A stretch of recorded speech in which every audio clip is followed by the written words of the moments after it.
Hi everybody, thanks for, wow, is that loud? Thanks for being here today. I know it's the first day of the sourcing show, so it's a good turnout. My name is Clark Minolti, I'm from Los Angeles. I work with a small boutique agency out of Santa Monica called Elk Marketing, and we focus primarily in the apparel space, and that's why I am here today to talk to you guys about social media and the success that you can have, how to build a brand presence, and see if we can field some of your guys' questions to make this more valuable to you all. So we'll start out with a few questions of our own, and then maybe we can have you guys jump in with some of yours. Okay, so Clark, let's start with what's the difference between organic Facebook profile, Instagram profile, YouTube, Snapchat, whatever it may be. Now that's your organic presence on social media. Paid, essentially, when you're looking at it from an advertising standpoint, you can self-promote your brand through any one of those channels organically. Now, paid is different in the fact that the targeting options are deeper. You can actually extend out and reach people that might not, you really want to target people that don't know about your brand via the paid channels. So the difference between organic and paid is that you have deeper targeting options in the paid versus organic, and organic is really more of a self-promotion tool at the end of the day. It's always good to have a really big brand presence there, but you have a lot more reach in the paid channels. All right, thanks. And how do brands identify their audience to achieve a goal? Yeah, sure. So audience identification is different for obviously every brand. Whether you're looking at the first things that we like to look at audience identification is, first off, who are the competitors of your brand? Because the competitors, if they're 2, 3, 4, 5 years down the line from where you are in establishing your brand presence, they've probably already figured out that audience. So one, using that as a little bit of a cheat sheet for your own brand to say, okay, what are they doing effectively? Who's the audience they're targeting, and how can I use, let's not go recreate the wheel here. Let's go use what they're doing as a model for you guys to build on your own, build your own success. So, and then beyond that, if you're selling, kids apparel, you obviously know that you're going to go after certain segments in a target market, and you're going to test multiple segments to figure out who that target audience is. So you might build one ad set that's female-based, moms, certain areas of the country, and you run 5 different ads testing that specific market segment. Now, beyond that, you might go look at doing a whole other ad set towards men, and then you might do a different ad set that might target other people in other age ranges. And then additionally, beyond just ad sets on age, demographics, interests, what apparel line are you selling for the season? And what seasons, what geos of the country match those seasons? So if it's swimwear or something like that, then you might be more coastal based, because that the volume of people that are going to be swimming in the, maybe southeast market, Florida, up the Sunshine States down there, might be more than somewhere in the Midwest per se. So really, audience identification is based on multiple factors. So age, geos, interests, lookalikes, people that look like a certain type of person that is interested in your brand. So really, when you're identifying audiences, you're trying to look at who. To me,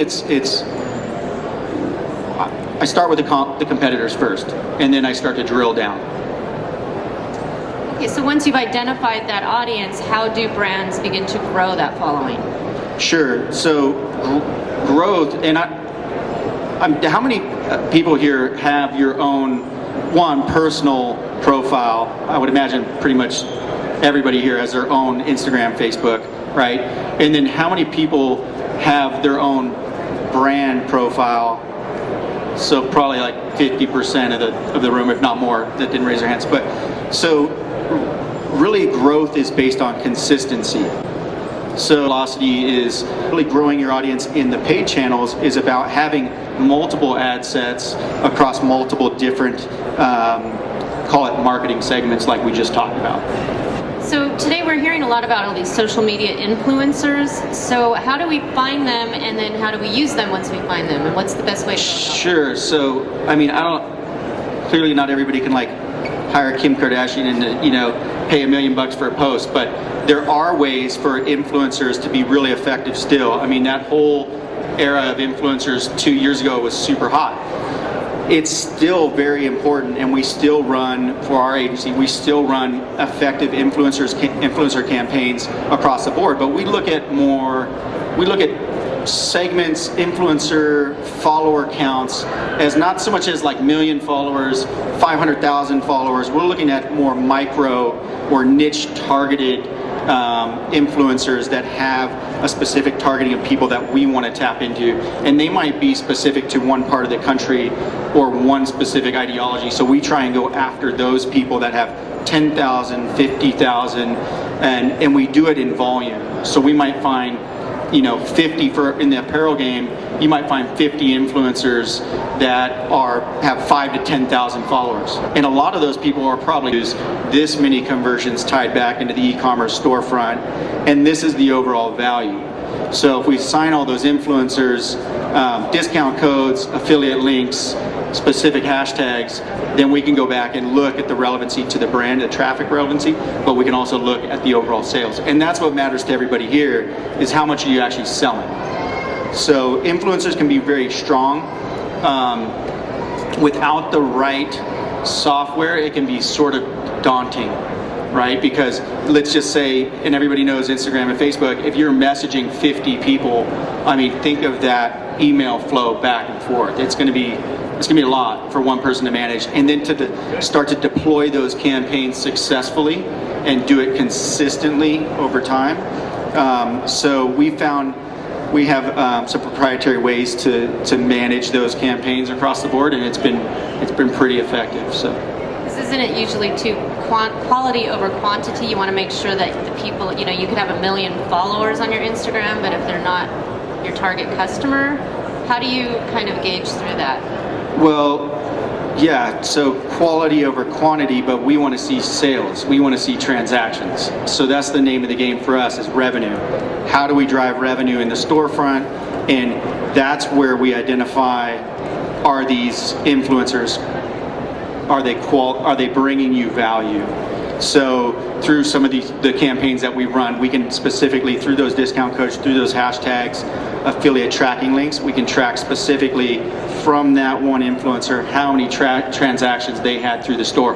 Now, some shopping engines are different and better equipped for those campaigns that we run. Like, I'm not sure who all has the e-commerce engine here, B2C model. Some of you. So Shopify, is it BigCommerce? Is it most everybody Shopify? Looks like yes.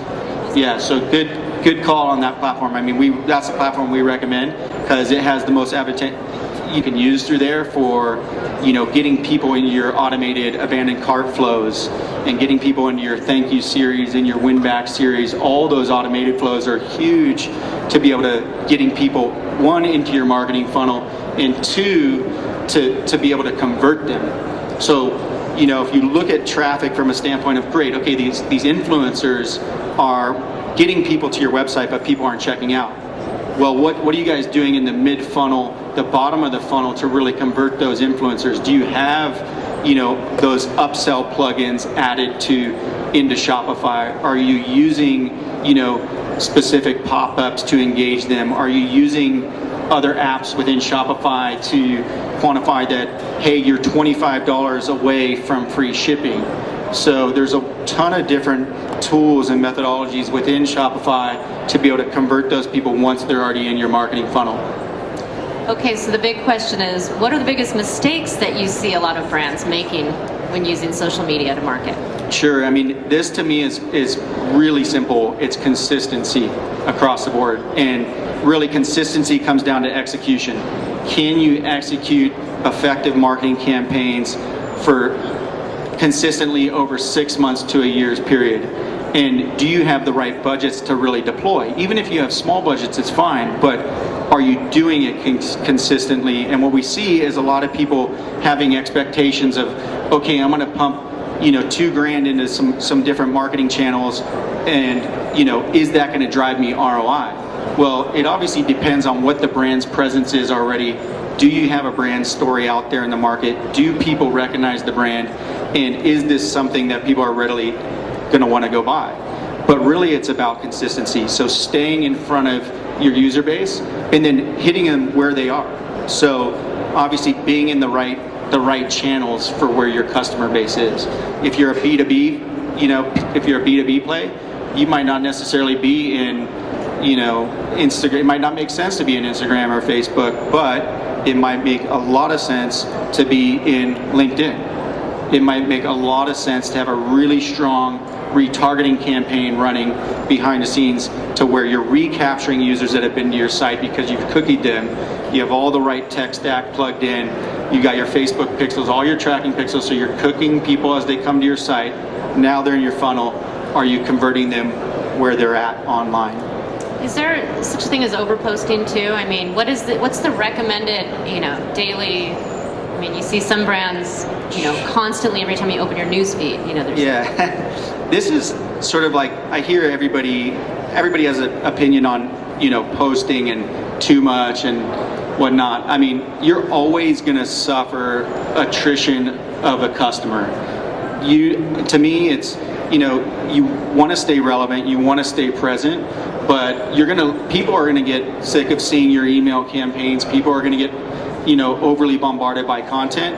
But at the end of the day, you're looking to acquire new users, top of funnel, cold traffic, get them into your marketing funnel and start converting them wherever they are, whether they're retargeted in, when they're in CNN, whether they're, you're hitting them on an upsell, or you're hitting them in an outbound email campaign, or you're retargeting them in Instagram or Facebook. So, content velocity to me, it's really just about staying in front of them. You're going to lose people, so don't necessarily be overly concerned about losing customers or losing people. You really want to be driving top of funnel traffic in and converting those users that are in there. But you're going to suffer attrition. It's just the name of the game. All right. Well, I'm sure a lot of you have questions out there in the audience. So shall we open this up and see what?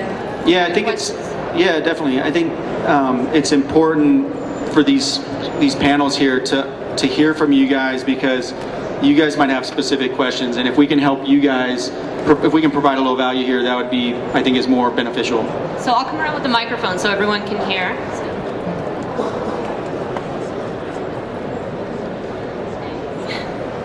Hi. Sorry, it's very loud. I just have a quick question about when you're looking at social media influencers. If a brand, if it typically takes like 7 or 8 times for someone to become familiar with the brand, and that influencer's only out there posting once, how can you then say that they are successfully executing their campaign? So there's different ways to structure influencer campaigns. Now, think of like a workflow, like a tasking workflow. Some of these campaigns can be structured as like a series of tasks. So you're going to say, hey, for us to go into business together as an influencer, task 1 is, do a basic post on Instagram. Task 2 is do a story, hashtag this way, and then also make a YouTube video. So you want to do things that are, obviously a story is 24 hours.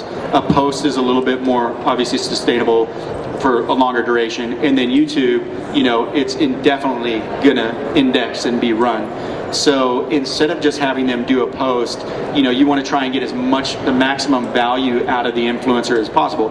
And most of the influencers are going to push back, and they're going to want money, or they're going to want apparel for trade, which is fine. But it's really about trying to get the maximum value out of what their reach is. Platform, Facebook, Instagram, to do ads, what would you say? I mean, it's really where the eyeballs are. I mean, you got to use, if you want to be in Instagram, you're going to be in Facebook. So, I mean, unless you're just doing boosted posts. But to me, the audience segmentation within Facebook is where you want to be right now, and then pushing across to Instagram.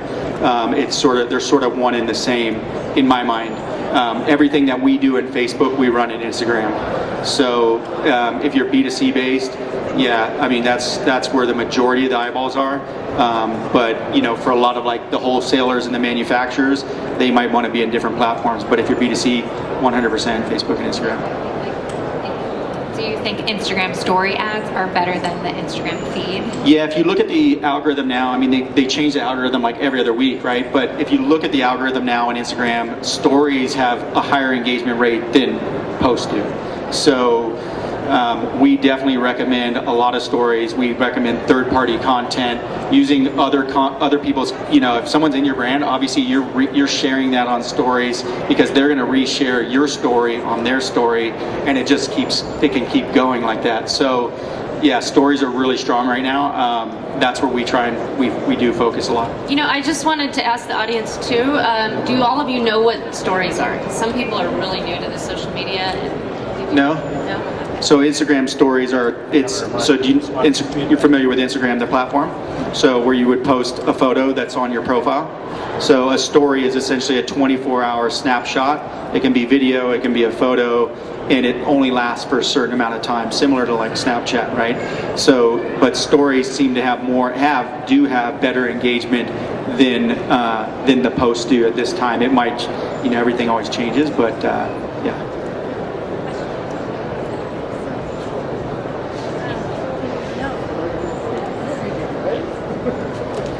Hello. Hi. I noticed when I first got started out, I just had a regular Instagram page for my business.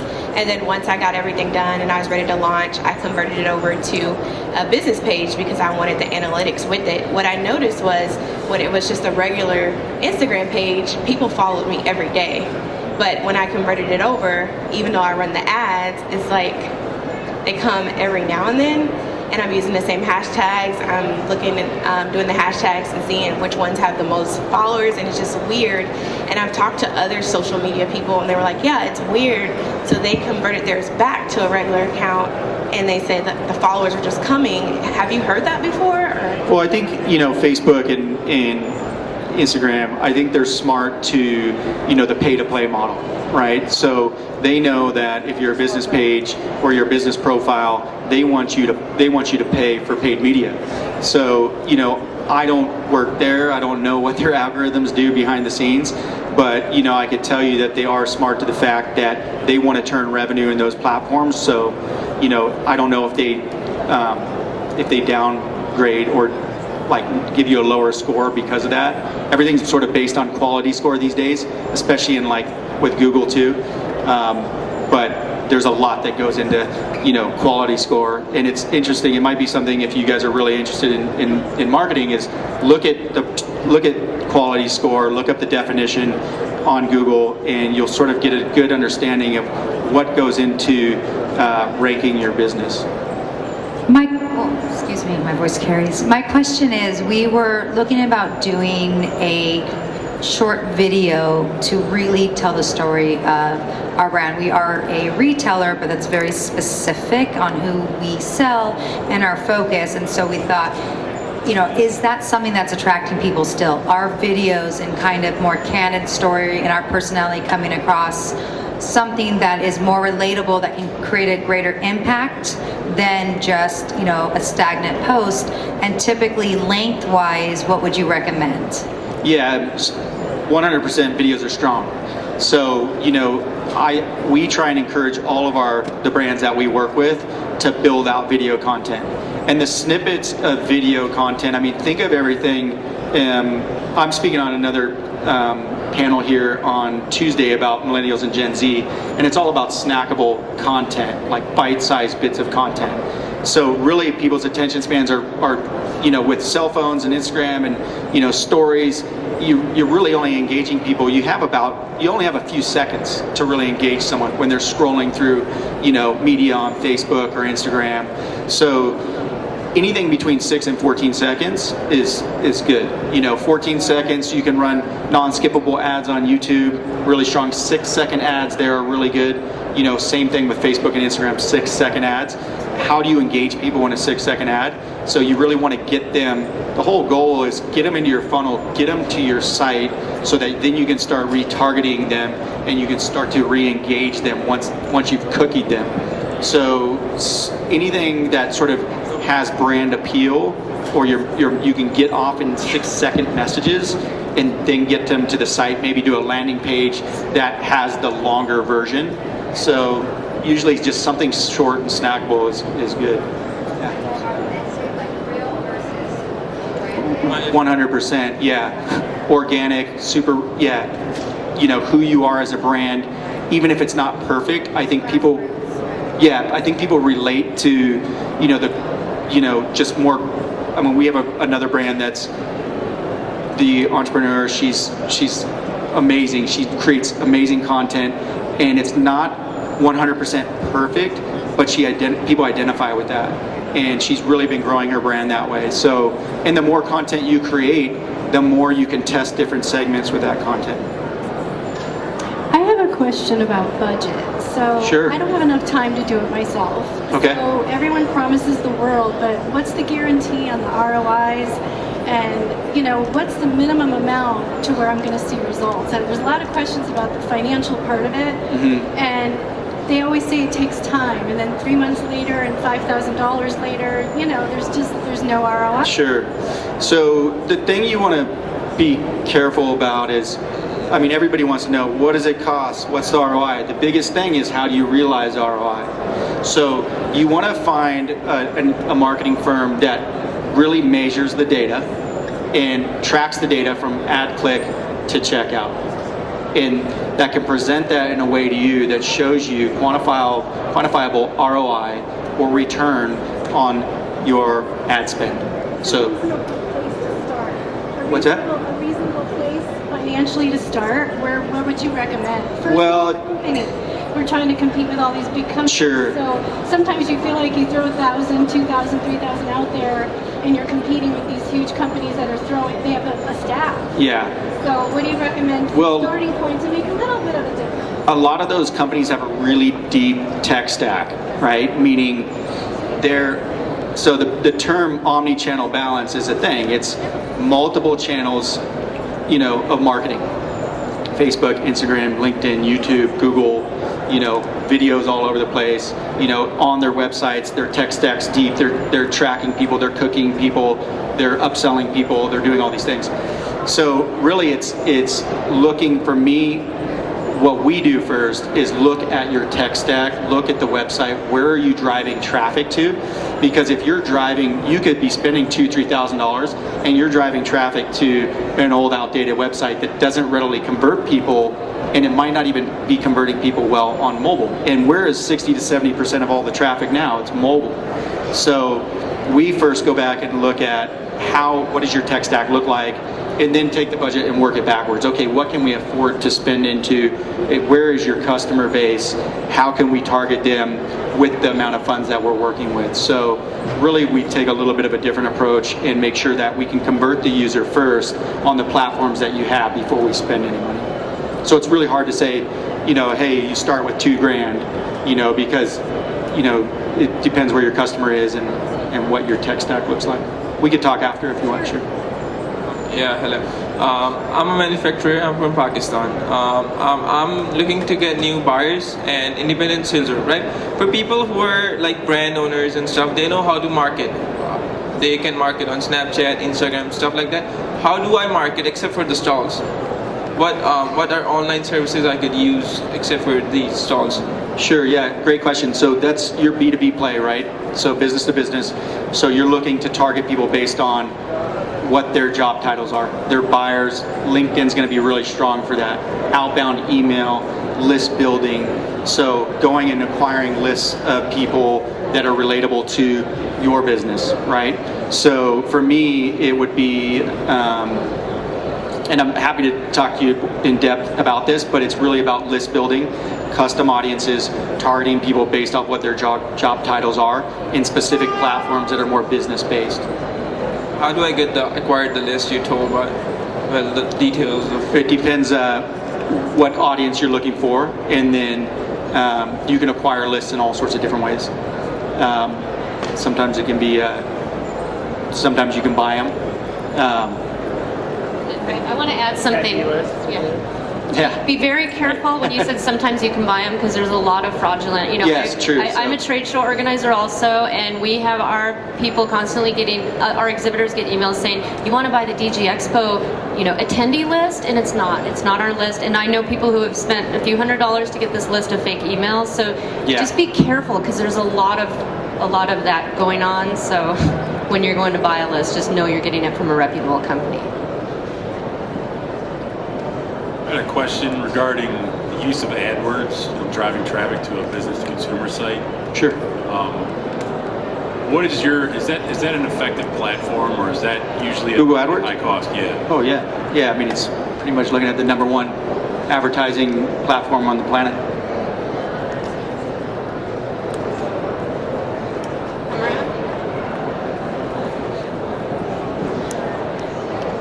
Hi, I have Hi. a question. My husband prospected. I remember he hired some marketers. But how do you? I mean, he couldn't know how, if they were really marketing him or they were doing anything. They didn't have anything to show. So how do you know if they're really helping you spreading your brand or helping you, get the word out there? How do you keep up with them? Yeah, I mean, that would be a red flag to me, right? If you're not getting any weekly or monthly report out and they're not showing you any valuable data, there's a problem there. So, I can't speak about all marketing agencies, because some agencies are different. They're going to spend your money, they're going to talk to you once a month. We talk to our clients weekly, daily, depending on what we're doing at the time. So everything's based on marketing funnel and the ROI that's coming out of what are you getting on the return on ad spend. So everything breaks down weekly on ad spend for us. And most of the time for our clients, if they're in the remarketing funnel themselves, they're going to get retargeted and Great mobile functionality and make sure that you're able to check out first, because maybe there's an issue there. Secondly, it could be something based, it could be price point for all you know, right? So you want to go test. It's all about testing. So you want to test your platform, test your price points, test your marketing segments, and then look at that tech stack again and make sure that you have a solid remarketing ad set built, so you're constantly re-engaging those people where they are online. Okay, so do you see, because like I said, when I do it face to face, prices are fine. They love the product. So do you see in some scenarios where pricing should be different, doing events versus what your prices are on the website? Well, it's a sort of a catch-22, right? Because people will offer a sale, you don't want to train your customer and be expecting a discount all the time. But there are certain times where you do want to incentivize them to purchase. So for abandoned carts, like they put something into the cart they haven't checked out. So on the second or the third email in that abandoned cart flow, we usually start to drive a discount there to convert them. First email might be something like, hey, can we help you complete this checkout? Click here to send off incentive. The third one might be 15, and then the fourth one just goes back to, can we help you? And then they usually fall out of the flow at that point. So again, test everything. And that's where we come back to consistency in the marketing execution is, a lot of people, it's a big job to do all of that stuff, So really having the right people to help you is critical. And if you're doing it by yourself, then you want to identify the key priorities, and the main priority is, can they check out? Is there some problem with the tech piece that you're running, if it's WooCommerce or so, yeah.